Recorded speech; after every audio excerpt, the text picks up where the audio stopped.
نشین امیر اہل سنت، تو صدا رہے سلامت، تو صدا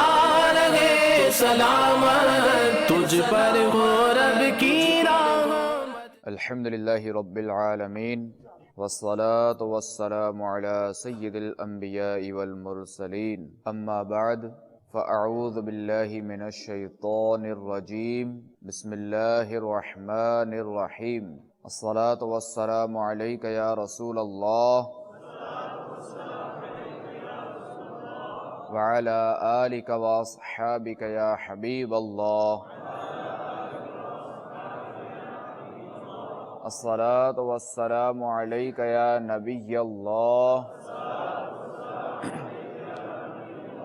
وعلی آلک واصحابک یا نور اللہ۔ محبوب رب العالمین جناب صادق و امین عز و جل و صلی اللہ تعالی علیہ وآلہ وسلم مسجد میں داخل ہو کر ممبر انور پر رونق افروز ہوئے تو ارشاد فرمایا آمین آمین آمین۔ پھر جب آپ علیہ السلام تشریف لے جانے لگے تو عرض کی گئی یا رسول اللہ صلی اللہ تعالی علیہ وآلہ وسلم، ہم نے آپ علیہ السلام کو ایسا کام کرتے دیکھا جو آپ نے پہلے کبھی نہیں کیا تھا۔ تو آپ علیہ السلام نے ارشاد فرمایا کہ جبریل امین علیہ السلام نے میرے سامنے ظاہر ہو کر عرض کی یا رسول اللہ صلی اللہ تعالی علیہ وآلہ وسلم، جس نے اپنے والدین کو پایا پھر انہوں نے اسے جنت میں داخل نہ کرایا تو اللہ تعالیٰ اسے اپنی رحمت سے دور اور مزید دور فرمائے۔ تو میں نے آمین کہا۔ دوسرے سینے پر قدم مبارک رکھتے وقت جبریل امین علیہ السلام نے دعا مانگی کہ جس نے رمضان کا مہینہ پایا اور اس کی مغفرت نہ کی گئی تو اللہ تبارک و تعالی اسے اپنی رحمت سے دور فرمائے، مزید دور اور محروم فرمائے۔ تو میں نے آمین کہی۔ تیسرے سینے پر قدم مبارک رکھتے وقت جبریل امین علیہ السلام میرے سامنے ظاہر ہوئے اور دعا مانگی کہ جس کے سامنے آپ علیہ السلام کا ذکر ہو اور وہ آپ علیہ السلام پر درود پاک نہ پڑھے تو اللہ تبارک و تعالی اسے اپنی رحمت سے دور فرمائے اور مزید دور فرمائے۔ تو میں نے کہا آمین۔ تجھے واسطہ سارے نبیوں کا مولا، میری بخش دے ہر خطا یا الہی۔ میرے میٹھے میٹھے اسلامی بھائیوں اور مدنی چینل کے ناظرین، ہمیں چاہیے کہ جب بھی نبی آخر الزمان محمد مصطفیٰ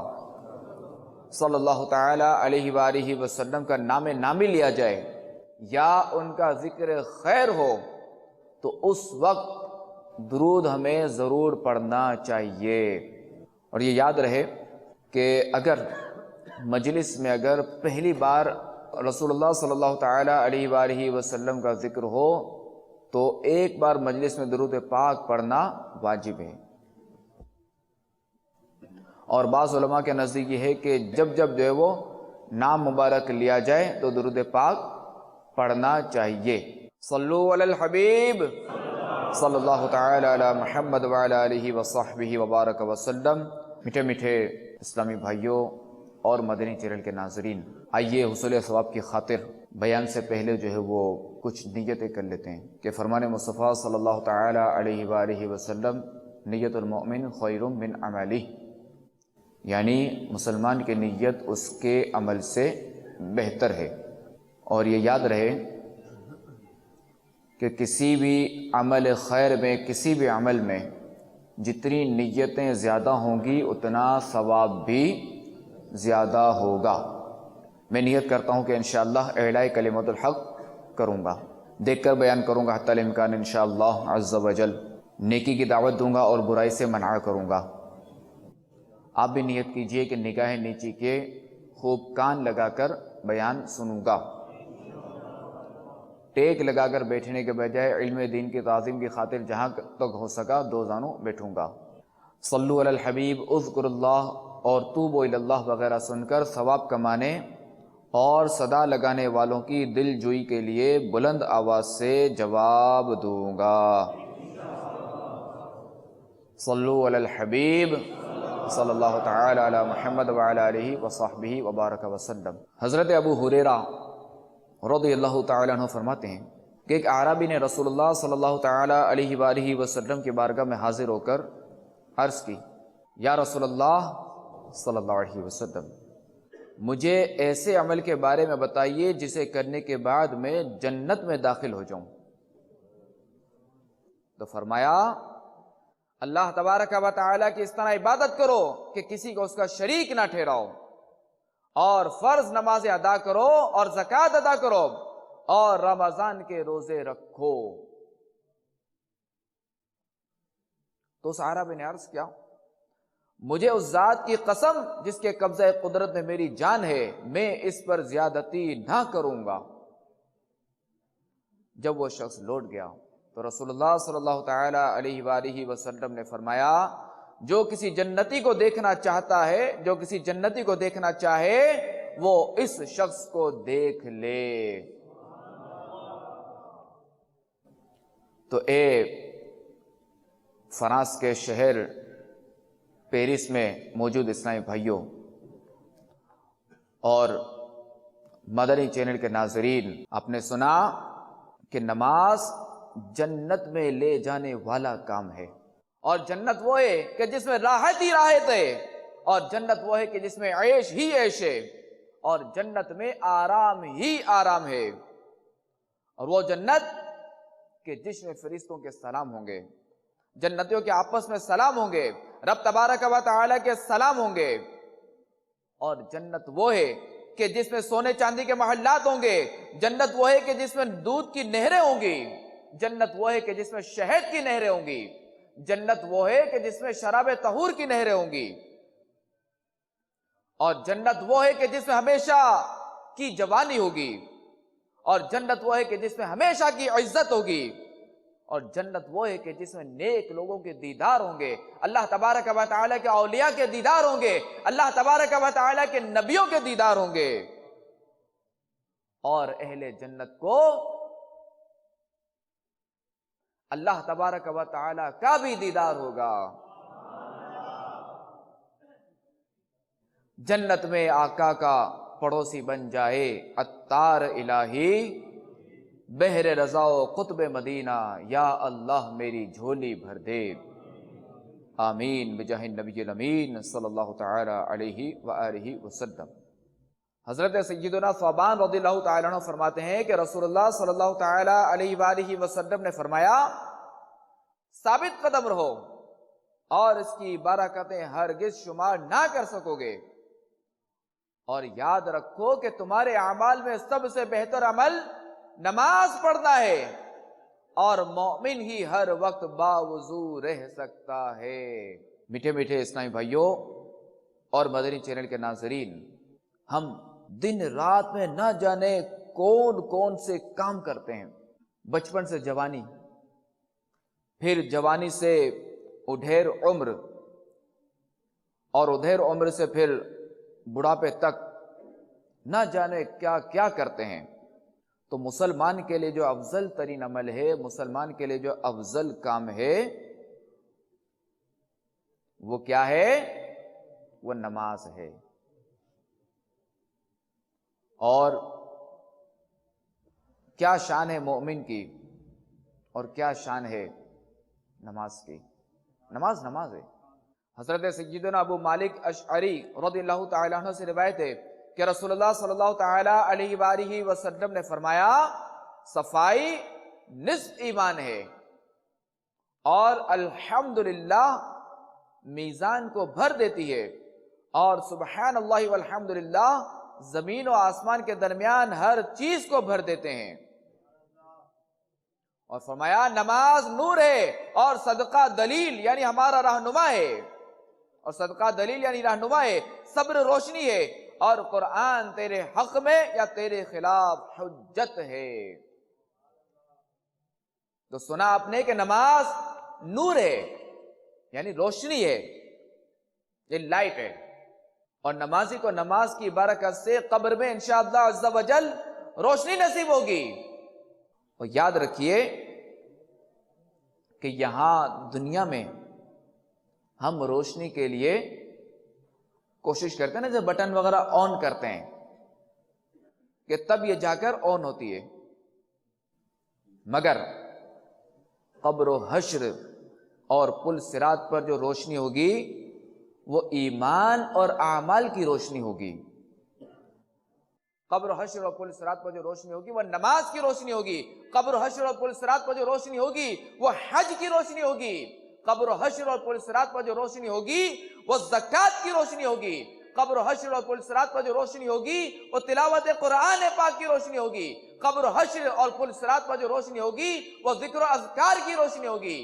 قبر و حشر اور پل صراط پر جو روشنی ہوگی وہ درود و سلام پڑھنے کی روشنی ہوگی، قبر و حشر اور پل صراط پر جو روشنی ہوگی وہ عشق مصطفیٰ کی ہوگی۔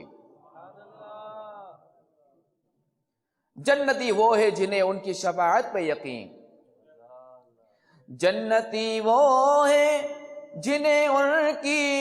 شفاعت پہ یقین، اور جو منکر ہے وہ دوزخ کے حوالے ہوں گے، نور آنکھوں میں تو چہروں پہ اجالے ہوں گے، مصطفیٰ والوں کے انداز نرالے ہوں گے، ہم گناہگاروں کو سرکار سنبھالے ہوں گے۔ صلو علی الحبیب صلی اللہ تعالی علی محمد وعلی آلہ وصحبہ وبارک وسلم۔ حضرت سیدنا بکر بن عبداللہ رضی اللہ تعالیٰ عنہ فرماتے ہیں، اے ابن آدم تیری مثل کون ہے کہ جو جب چاہے اپنے رب عز و جل کی بارگاہ میں بغیر اجازت حاضر ہو جائے؟ تو ان سے پوچھا گیا وہ کس طرح؟ تو فرمایا تم پورا وضو کر کے اپنی محراب یعنی جائے نماز میں داخل ہو جاتے ہو تو تم اس وقت تک کسی ترجمان کے بغیر اپنے رب عز و جل کے ساتھ ہم کلام ہو جاتے ہو۔ تو نماز کتنی عظیم الشان عبادت ہے کہ اس کے ذریعے بندہ اپنے مالک و مولا عز و جل کا قرب حاصل کرتا ہے، اس کے ذریعے قریب ہوتا ہے اپنے رب عز و جل کے۔ اور نماز ہی وہ عبادت ہے کہ جس کے ذریعے بندہ اپنے رب تبارک و تعالی سے ہم کلام ہونے کا شرف حاصل کرتا ہے۔ کاش ہم نمازی بن جائیں، ہم پکے نمازی بن جائیں، بس ہماری کیفیت ایسی ہو کہ ایک نماز کے بعد ہمیں دوسری نماز کی فکر ہو، اس کا ہمیں ٹینشن ہو سفر میں کہ بس یار میری نماز نہ چھوٹے، بس کسی طریقے سے مجھے جو نا وہ وضو وغیرہ کا انتظام اور یہ سارے معاملوں تو میری نماز نہ رہ جائے۔ اللہ ہمیں یہ ٹینشن نصیب کرے اور ہمیں دنیاوی فکروں سے نجات عطا فرمائے۔ حضرت سیدنا عقبہ بن عامر رضی اللہ تعالیٰ عنہ سے مروی ہے کہ میں نے رسول اللہ صلی اللہ تعالیٰ علیہ وآلہ وسلم کو فرماتے ہوئے سنا، تم میں سے جو مسلمان اچھی طرح وضو کرے پھر خشوع و خضوع کے ساتھ 2 رکعتیں ادا کرے تو اس کے لیے جنت واجب ہو جائے گی۔ حضرت سیدنا ابو ہریرہ رضی اللہ تعالیٰ عنہ سے روایت ہے کہ رسول اللہ صلی اللہ تعالیٰ علیہ وآلہ وسلم ایک قبر کے قریب سے گزرے تو دریافت فرمایا کہ یہ کس کی قبر ہے؟ تو صحابہ کرام علیہم رضوان عرض کی فلاں شخص کی۔ تو ارشاد فرمایا کہ اس وقت اس کے نزدیک 2 رکعت نماز تمہاری بقیہ ساری دنیا سے زیادہ محبوب ہے۔ حضرت سیدنا معدان بن ابو طلحہ رضی اللہ تعالیٰ عنہ فرماتے ہیں کہ میری ملاقات حضرت سیدنا ثعبان رضی اللہ تعالیٰ عنہ سے ہوئی تو میں نے عرض کیا کہ میں کون سا ایسا عمل کروں کہ جس کی وجہ سے اللہ تعالیٰ مجھے جنت میں داخل فرما دے، یا یہ کہا کہ مجھے اللہ تبارک و تعالیٰ کا سب سے پسندیدہ عمل بتائیے۔ تو حضرت سیدنا ثعبان رضی اللہ تعالیٰ عنہ خاموش ہو گئے۔ میں نے دوبارہ یہی سوال کیا لیکن آپ رضی اللہ تعالیٰ عنہ پھر بھی خاموش رہے۔ میں نے تیسری مرتبہ عرض کی تو آپ رضی اللہ تعالیٰ عنہ نے فرمایا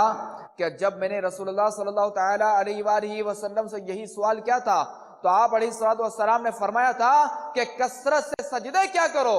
کہ کیونکہ تم جب بھی اللہ تبارک و تعالی کو سجدہ کرو گے اللہ تعالیٰ تمہارا ایک درجہ بلند فرما دے گا اور اس کے بدلے تمہاری ایک خطا معاف فرما دے گا۔ تو میرے میٹھے میٹھے اسلامی بھائیوں اور مدنی چینل کے ناظرین، نماز کا پتہ چلا کہ یہ اللہ تبارک و تعالی کی بارگاہ میں بہت ہی پسندیدہ عمل ہے کہ اس کے ذریعے مسلمان کے درجے بلند ہوتے ہیں، اس کے ذریعے مسلمان کی خطائیں معاف ہوتی ہیں۔ حضرت سیدنا عبادہ بن صامت رضی اللہ تعالیٰ عنہ فرماتے ہیں کہ میں نے اللہ تبارک و تعالیٰ کے محبوب صلی اللہ تعالیٰ علیہ وآلہ وسلم کو فرماتے ہوئے سنا کہ جو بندہ اللہ تبارک و تعالیٰ کو ایک مرتبہ سجدہ کرتا ہے اللہ تبارک و تعالیٰ اس کے سبب سجدہ کرنے والے کے لیے ایک نیکی لکھتا ہے اور ایک گناہ مٹا دیتا ہے اور اس کا ایک درجہ بلند فرما دیتا ہے۔ لہذا کثرت سے سجدے کیا کرو۔ تو میٹھے میٹھے اسلامی بھائیوں، اگر ہم چاہتے ہیں کہ ہمارے گناہ مٹ جائیں، ہماری نیکیوں میں اضافہ ہو، ہمارے درجات بلند ہو، تو ہمیں کثرت سے سجدے کرنے ہوں گے۔ الحمدللہ عز و جل دعوت اسلامی کا مدنی ماحول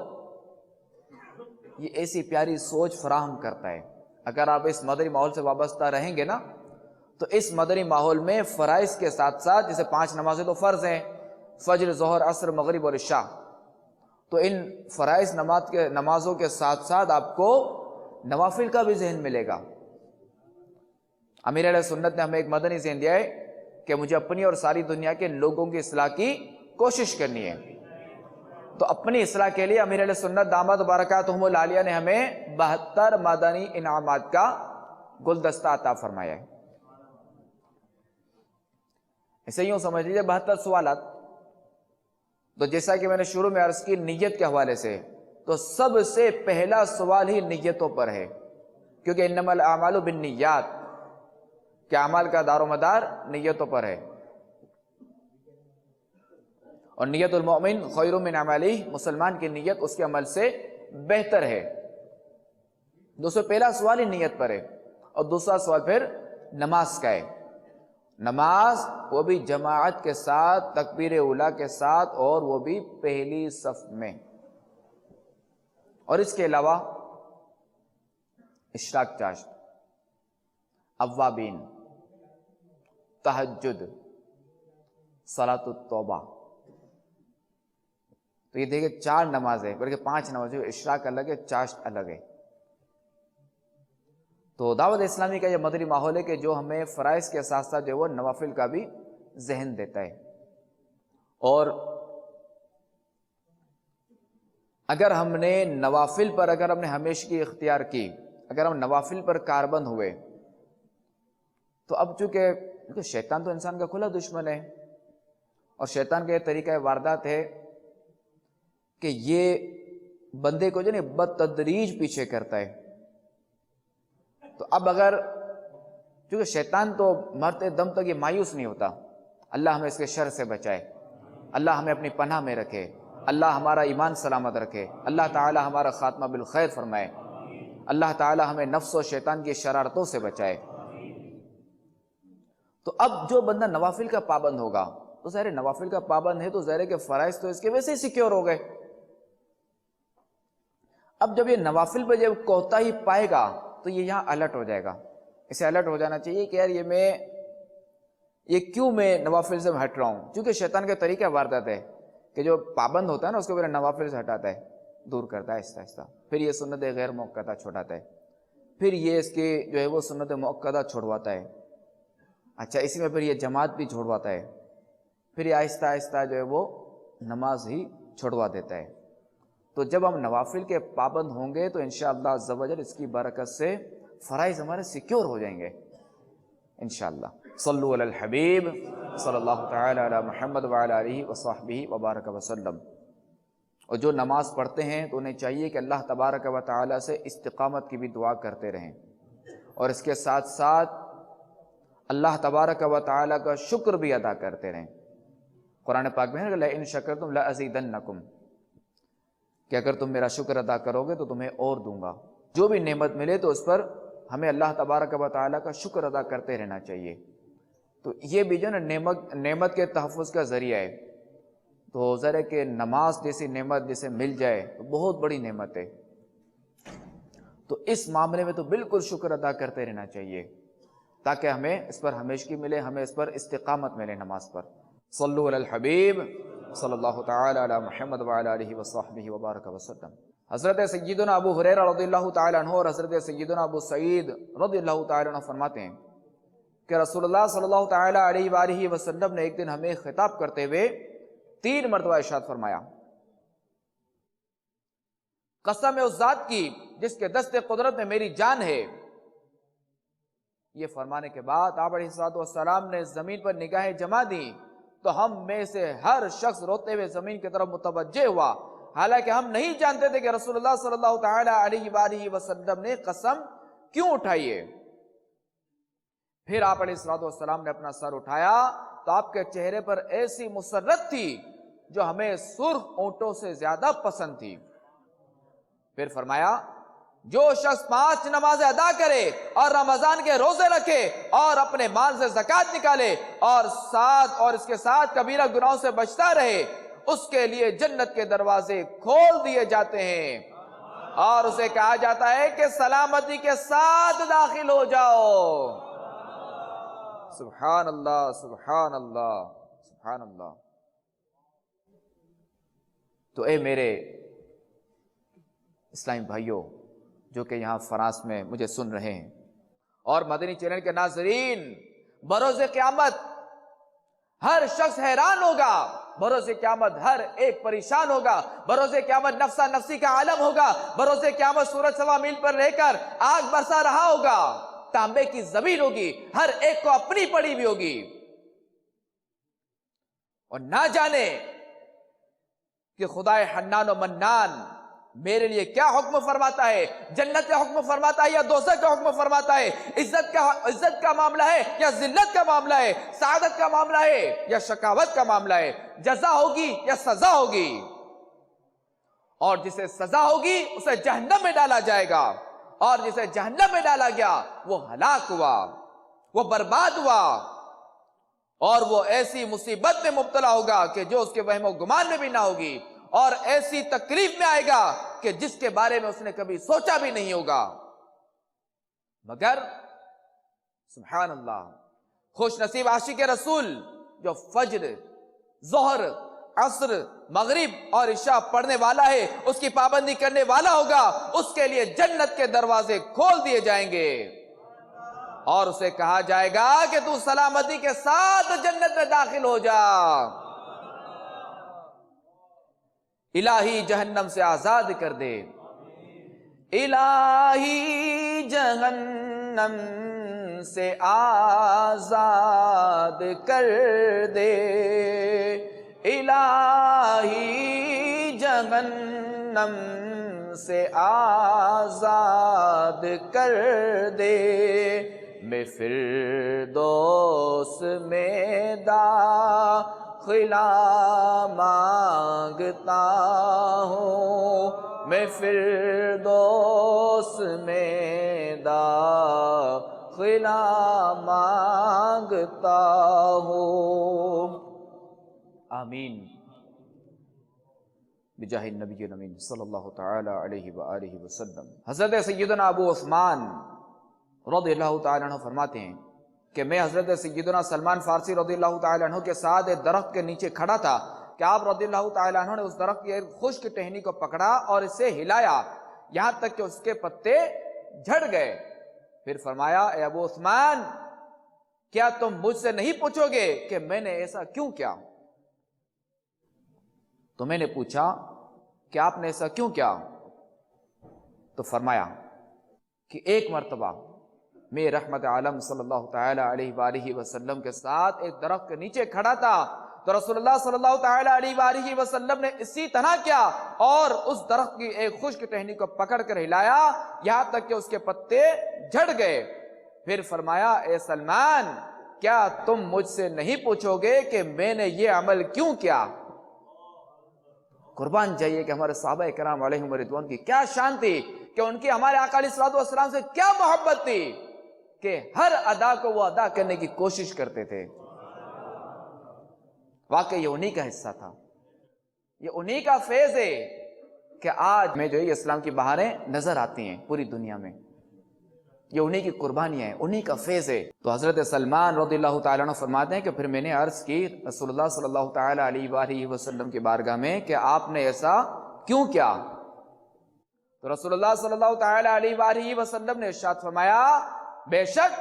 جب مسلمان اچھی طرح وضو کرتا ہے اور 5 نمازیں ادا کرتا ہے تو اس کے گناہ اس طرح جھڑتے ہیں جس طرح یہ پتے جھڑ جاتے ہیں۔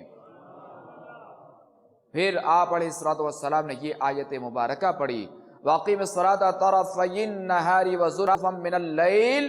إِنَّ الْحَسَنَاتِ يُذْهِبْنَ السَّيِّئَاتِ ذَلِكَ ذِكْرَى لِلذَّاكِرِينَ۔ ترجمہ کنز ایمان، اور نماز قائم رکھو دن کے دونوں کناروں اور کچھ رات کے حصوں میں، بے شک نیکیاں برائیوں کو مٹا دیتی ہیں، یہ نصیحت ہے نصیحت ماننے والوں کو۔ حضرت سیدنا سلمان فارسی رضی اللہ تعالیٰ عنہ فرماتے ہیں کہ رسول اللہ صلی اللہ تعالیٰ علیہ وآلہ وسلم نے فرمایا مسلمان جب نماز پڑھتا ہے تو اس کے گناہ اس کے سر پر رکھ دیے جاتے ہیں، جب بھی وہ سجدہ کرتا ہے اس کے گناہ جھڑنے لگتے ہیں، لہٰذا جب وہ اپنی نماز سے فارغ ہوتا ہے تو اس کے تمام گناہ جھڑ چکے ہوتے ہیں۔ حضرت سیدنا سعد بن ابی وقاص رضی اللہ تعالیٰ عنہ فرماتے ہیں کہ 2 بھائی تھے، ان میں سے ایک بھائی کا دوسرے بھائی کی وفات سے 40 راتیں پہلے انتقال ہو گیا۔ ان میں سے پہلے مرنے والے کا ذکر رسول اللہ صلی اللہ تعالیٰ علیہ وآلہ وسلم کی بارگاہ میں کیا گیا اور اس کی فضیلت بیان کی گئی۔ تو رسول اللہ صلی اللہ تعالیٰ علیہ وآلہ وسلم نے فرمایا کیا دوسرا بھائی مسلمان نہیں تھا؟ تو صحابہ کرام علیہم رضوان نے عرض کی کیوں نہیں، اور اس میں کوئی برائی نہیں تھی۔ تو رسول اللہ صلی اللہ تعالیٰ علیہ وآلہ وسلم نے فرمایا تمہیں کیا معلوم کہ اس کی نماز نے اسے کہاں پہنچا دیا؟ نماز کی مثال ایسی ہے کہ تم میں سے کسی کے دروازے پر میٹھے پانی کی بڑی نہر ہو جس میں وہ روزانہ 5 مرتبہ غوطہ لگائے، تو تمہارا کیا خیال ہے اس کے بدن پر کوئی میل باقی رہے گا؟ تمہیں کیا معلوم کہ اس کی نماز نے اسے کہاں تک پہنچا دیا؟ حضرت سیدنا عبداللہ بن مسعود رضی اللہ تعالیٰ عنہ سے روایت ہے کہ رسول اللہ صلی اللہ تعالیٰ علیہ وآلہ وسلم نے فرمایا اگر تم سے مسلسل گناہ ہوتے رہے لیکن جب تم فجر کی نماز ادا کرو گے تو وہ تمہارے ان گناہوں کو دھو دے گی، اس کے بعد پھر تم سے مسلسل گناہوں کا صدور ہوتا رہے لیکن جب ظہر کی نماز ادا کرو گے تو وہ تمہارے گناہوں کو دھو دے گی، اس کے بعد پھر گناہ ہوتے رہے لیکن جب عصر کی نماز ادا کرو گے تو وہ تمہارے گناہوں کو دھو دے گی، اس کے بعد پھر گناہ مسلسل ہوتے رہے لیکن جب تم مغرب کی نماز ادا کرو گے تو وہ تمہارے گناہوں کو دھو دے گی، اس کے بعد بھی تم سے گناہوں کا صدور ہوتا رہے لیکن جب تم عشاء کی نماز ادا کرو گے تو وہ تمہارے گناہوں کو دھو دے گی، پھر تم سو جاؤ گے تو بیدار ہونے تک تمہارا کوئی گناہ نہ لکھا جائے گا۔ حضرت ابن مسعود رضی اللہ تعالیٰ عنہ نے فرمایا کہ ہر نماز کے وقت ایک منادی بھیجا جاتا ہے، وہ کہتا ہے اے ابن آدم اٹھ کھڑے ہو اور جو آگ تم نے اپنے لیے جلائی ہے اسے بجھا دو۔ بس لوگ اٹھ کھڑے ہوتے ہیں اور اچھی طرح طہارت حاصل کرتے ہیں تو ان کے 2 نمازوں کے درمیان کے گناہ مٹا دیے جاتے ہیں۔ پھر جب نماز عصر کا وقت ہوتا ہے تو اسی طرح ندا کی جاتی ہے، مغرب کے وقت بھی یہی ندا ہوتی ہے، اور جب عشاء کا وقت ہوتا ہے تو اسی طرح ندا ہوتی ہے، پھر لوگ سو جاتے ہیں تو کوئی خیر میں رات گزارتا ہے اور کوئی شر میں رات گزارتا ہے۔ حضرت سیدنا ابو درداء رضی اللہ تعالیٰ عنہ سے روایت ہے کہ رسول اللہ صلی اللہ تعالیٰ علیہ وآلہ وسلم نے فرمایا 5 چیزیں ایسی ہیں جو انہیں ایمان کی حالت میں ادا کرے گا جنت میں داخل ہوگا۔ جو 5 نمازوں کے وضو، رکوع، سجود اور اوقات کا لحاظ رکھے اور رمضان کے روزے رکھے اور اگر استطاعت رکھتا ہو تو حج بیت اللہ کرے اور خوش دلی کے ساتھ زکوٰۃ اور امانت ادا کرے۔ عرض کیا گیا یا رسول اللہ امانت کی ادائیگی سے کیا مراد ہے؟ ارشاد فرمایا جنابت سے غسل کرنا۔ اللہ تعالیٰ نے ابن آدم کو اس کے دین میں غسل جنابت کے علاوہ کسی چیز میں رخصت عطا نہیں فرمائی۔ حضرت سیدنا ابو ہریرہ رضی اللہ تعالیٰ عنہ سے روایت ہے کہ دن اور رات میں کچھ فرشتے تمہیں تلاش کرتے ہیں اور وہ نماز فجر و عصر میں اکٹھے ہوتے ہیں، اور پھر جب تمہارے ساتھ رات گزارنے والے فرشتے اوپر چلے جاتے ہیں تو ان کا رب عز و جل ان سے پوچھتا ہے، حالانکہ وہ تمہیں ان سے زیادہ جانتا ہے، تم نے میرے بندوں کو کس حال میں چھوڑا؟ تو وہ عرض کرتے ہیں کہ جب ہم ان سے جدا ہوئے تو وہ نماز پڑھ رہے تھے، اور جب ہم ان کے پاس پہنچے تو اس وقت بھی وہ نماز پڑھ رہے تھے۔ جبکہ ابن خزیمہ کی روایت میں یہ اضافہ ہے کہ فرشتے عرض کرتے ہیں کہ اے اللہ قیامت کے دن ان کی مغفرت فرما دینا۔ رسول اللہ صلی اللہ تعالی علیہ وآلہ وسلم کا فرمان ہے، اسلام نے نماز کی تعلیم دی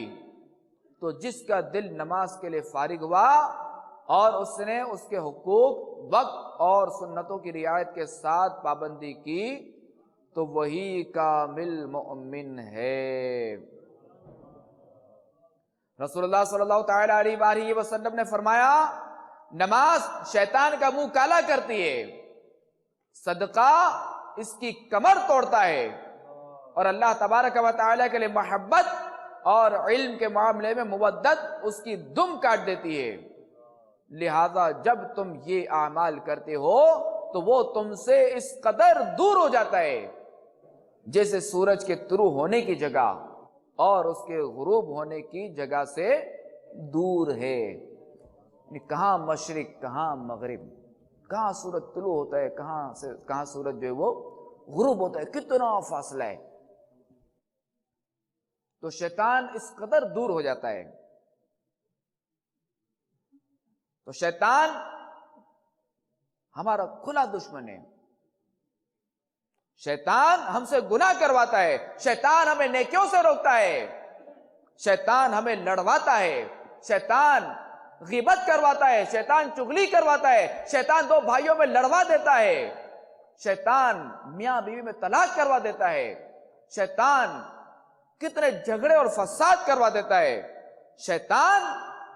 ایمان کا لٹیرا ہے، شیطان ڈاکو ہے، شیطان ہمارے ایمان کا دشمن ہے۔ اور جو خوش نصیب نماز پڑھتا ہے تو یہ نماز اس بدبخت شیطان کا منہ کالا کر دیتی ہے۔ تو ہمیں چاہیے کہ نماز پہ ہم ہمیشگی اختیار کریں، ہم نماز کے پابند رہیں، ہم نماز پڑھتے رہیں، ہم نماز پڑھتے رہیں، بس ہمارا یہی کام ہو کہ کبھی ہماری نماز نہ چھوٹے۔ اللہ ہمیں نماز کا پابند بنائے۔ دیدار حق دکھائے گی اے بھائیو نماز، جنت تمہیں دلائے گی اے بھائیو نماز۔ یعنی نماز اللہ تبارک و تعالیٰ کا دیدار کروائے گی، جو بروز قیامت نمازی کو اللہ تبارک و تعالیٰ کا دیدار ہوگا۔ دیدار حق دکھائے گی اے بھائیو نماز، جنت تمہیں دلائے گی اے بھائیو نماز۔ دربار مصطفیٰ میں تمہیں لے کے جائے گی،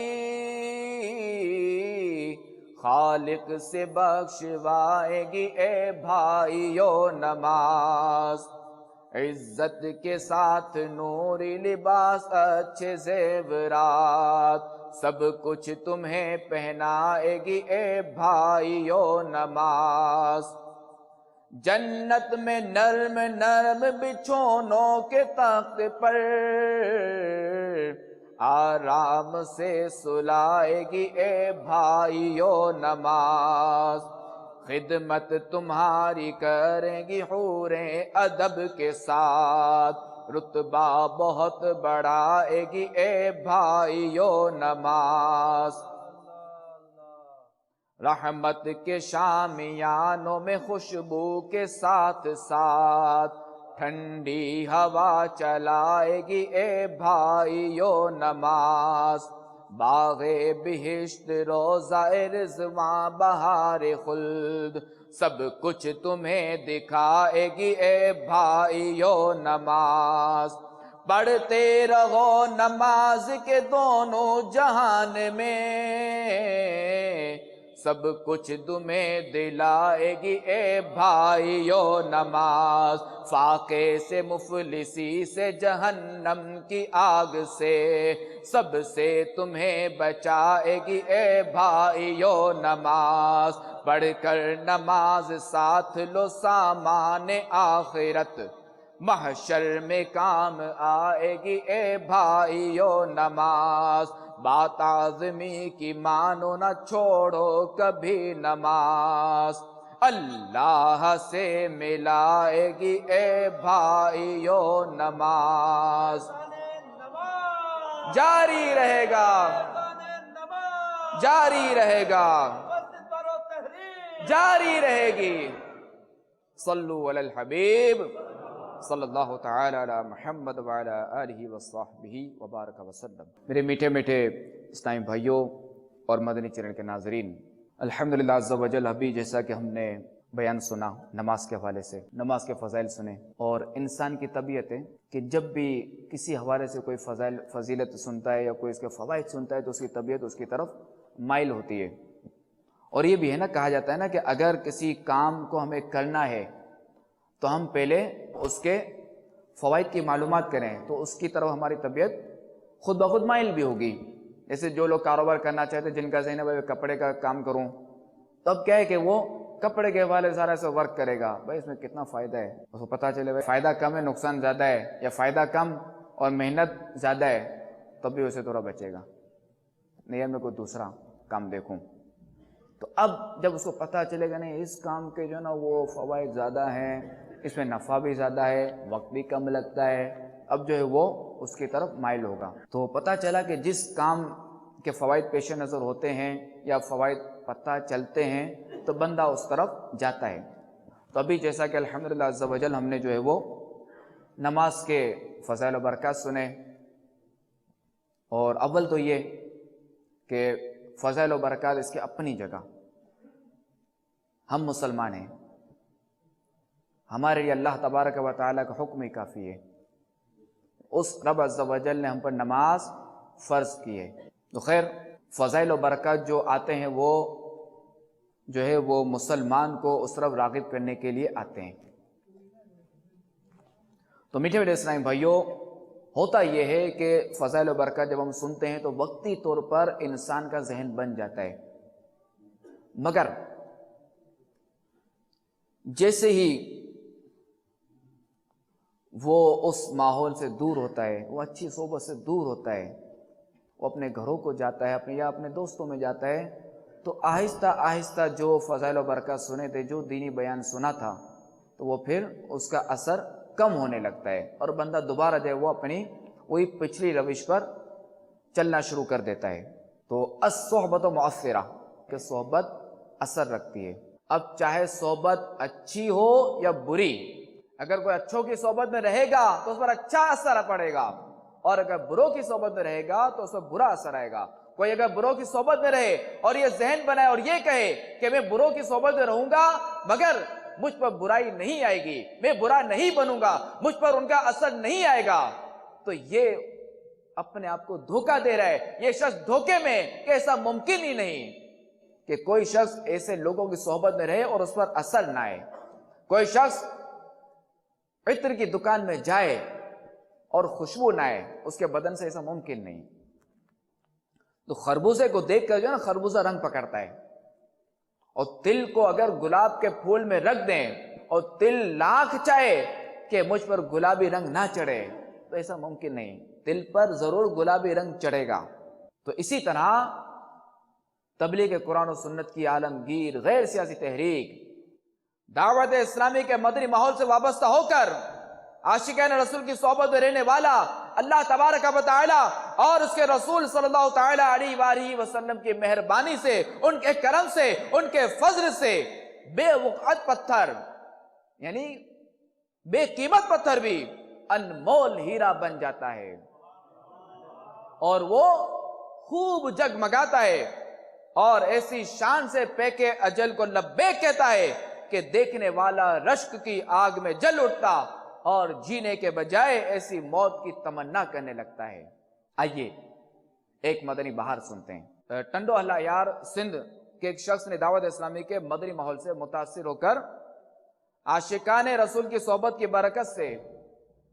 5 وقت کی نماز کی پابندی شروع کر دی اور رمضان شریف کے آخری عشرے میں دعوت اسلامی کے تحت ہونے والے سنتوں بھرے اعتکاف میں عاشقان رسول کے ساتھ یہ بیٹھ گئے اور ان 10 دنوں میں قرآن پاک کی چند سورتیں، دعائیں اور سنتیں یاد کر لیں۔ چہرے پر ایک مشت داڑھی اور سر پر امامے کا تاج سجانے کی نیت کے ساتھ ساتھ ہفتہ واری سنتوں بھرے اجتماع میں شرکت اور مدنی قافلوں میں سفر کے لیے اپنا نام بھی لکھوا دیا۔ الغرض ان کی زندگی میں مدنی انقلاب برپا ہو گیا۔ عاشقان رسول کی صحبت رنگ لائی، گناہوں سے توبہ کر کے سنتوں بھری زندگی گزارنے لگے۔ ایک دن ان بیچاروں کے کپڑوں میں آگ لگ گئی اور آگ لگنے کے سبب وہ بیچارے بری طرح جھلس گئے۔ اسپتال لے جایا گیا تو وہاں ڈاکٹروں نے بتایا کہ ان کا جسم 80% جل چکا ہے، مگر جو دیکھ رہے تھے وہ دیکھنے والے حیرت زدہ تھے کہ تکلیف کا اظہار کرنے کے بجائے وہ اسلام بھائی ذکر اور درود میں مشغول تھے۔ اعتکاف کے دوران عاشقان رسول کی صحبت میں رہ کر جو سورتیں اور دعائیں یاد کی تھی انہیں وہ پڑھے جا رہے تھے